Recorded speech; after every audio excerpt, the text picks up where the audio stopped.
Subscribe कीजिए हमारे channel को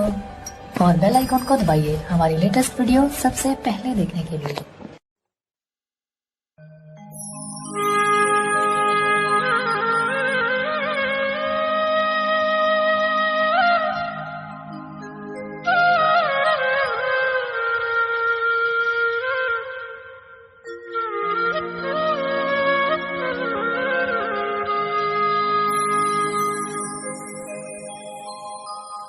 नील कमल के चंदा रानी रे आ रानी मो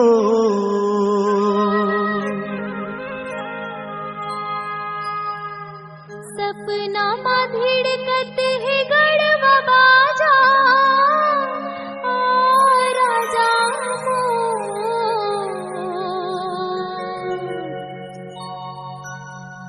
मूर्तन लारी झाड़ा रे तरसा डारे का हो गे तोलाओ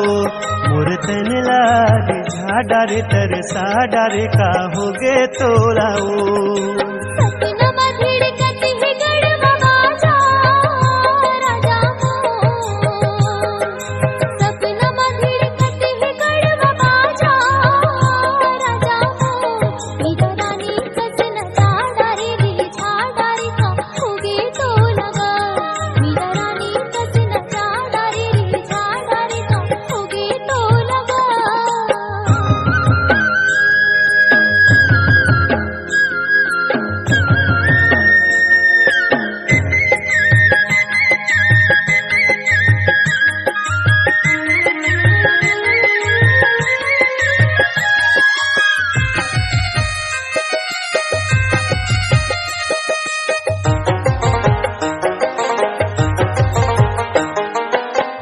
दूरी हल देख थसता रंग रंग गोठिया थस वो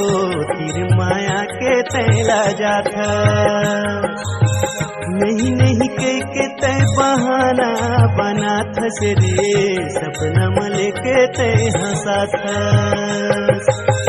दाई हाथ देखत रहे थे मोदी हाँ भरम थे गा भैया थे मोला गारी तिर तिर आके राजा रत मारे गाले गा तुर पर बैठे हो कुआरी तैमूर रानी हिंदुस्तानी रे आ रानी मो झन हो जाबे पाकिस्तानी रे आ रानी मो संग साथीरा बता डरे जनवा डरे का हो गे तोलाओ मूर्तन लारी झाड़ा रे तरसा डारे का हो गे तोलाओ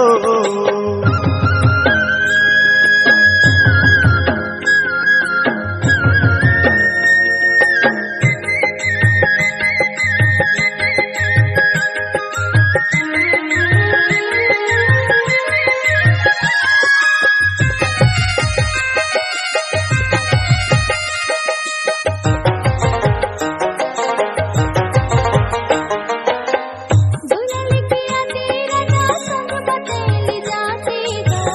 बैठे वो आशा में लगाई सात जन्म की सोल में हपाते उगा रखते उन्हें न मालूमाई है तो महल भीतर के बड़े घर के बेटी वो मैं हर गरीब किसान सूते बसे के बेरा सुरता तोरे आथे जे मन हर होते आनतान लगे रे थे बात बनेगा राजा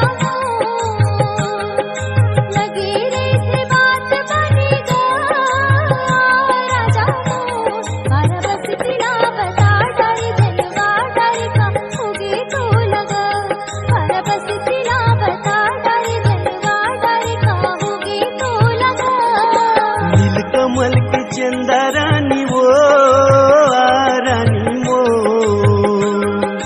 यही लगत है प्रेम कहानी रे आ रानी मोर संग साथीरा बता डरे जनवा डरे का हो गे तोलाओ मूर्तन लारी झाड़ा रे तरसा डारे का हो गे तोलाओ।